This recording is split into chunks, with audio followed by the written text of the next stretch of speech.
Feudal Japan is in turmoil. Warring clans are roaming the land to claim territories and gain influence and power, while vying for the favour of the spirits the kami, whose support will help cement the superiority over the enemies. As clans form alliances and recruit legendary monsters to bolster their army's ranks, everyone prepares for multiple battles which will change the face of Japan. Yet, territories are often held only fleetingly as alliances are betrayed and powers shift. It is up to you to use your cunning and strategic planning to come out the victor in Rising Sun by CMON. Here's a game with epic battles and epic minis alike. It also comes with a giant game board which is beautifully illustrated and a huge set of cards. Overall, the table presence is amazing, and unless you have a giant table, chances are there will be no space for drinks or nibbles. Every inch will be filled by the game, which really shows how much attention this game demands. There are a number of elements to Rising Sun. First of all, we have the concept of alliances, where two players can declare their allegiance, which will give them the comforting feeling of strength that comes with helping each other, and also some actual, if small, benefits during gameplay, whenever they or their ally take certain actions.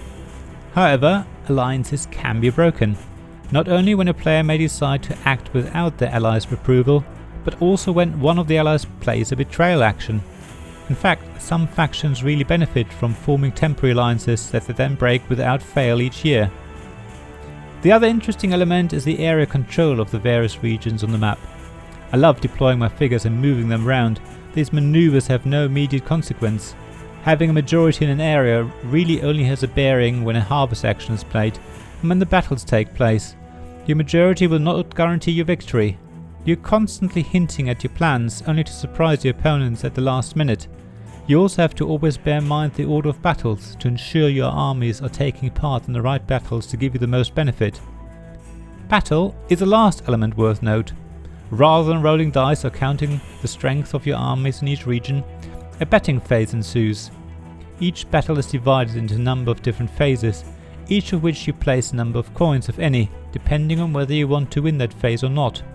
You can even bet on killing your troops in the region if the situation is desperate, and you benefit from dying with honour.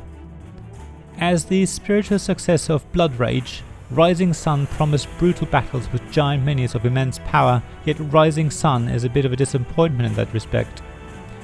Don't get me wrong, I love the war phase where every player secretly bids on the different phases of a battle.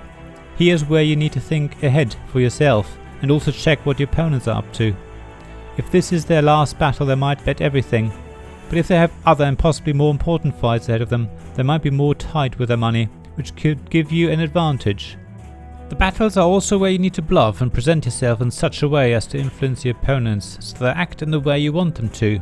Show strength and confidence if you want them to shy away from attacking you, or pretend to be weak or uninterested in this battle, making your opponents drop their guard and not bid as heavily as they could have. It is a lot of fun and probably my favourite part of the game. However, the big disappointment in battle is that you can take monsters hostage. These giant minis, with seemingly immense power, don't seem to be the sort of creatures that you can tie up and bundle away easily, if at all. It seems to make no sense thematically, but strategically creates a lot of depth. Just because you have a monster or two on your side doesn't mean you will easily win the battle. Even a single enemy figure can potentially take it hostage and therefore be victorious. It is something you will have to consider very carefully. The other thing that I don't like about the game is having to remember what every monster does, what powers it has and in what conditions. If you can't remember that, then you will have to ask at the beginning of every battle at the very least, if not more often, because you do need to think what you can do to neutralize the monster, or if you are better off retreating into neighboring territory. It really slows the gameplay down in my view.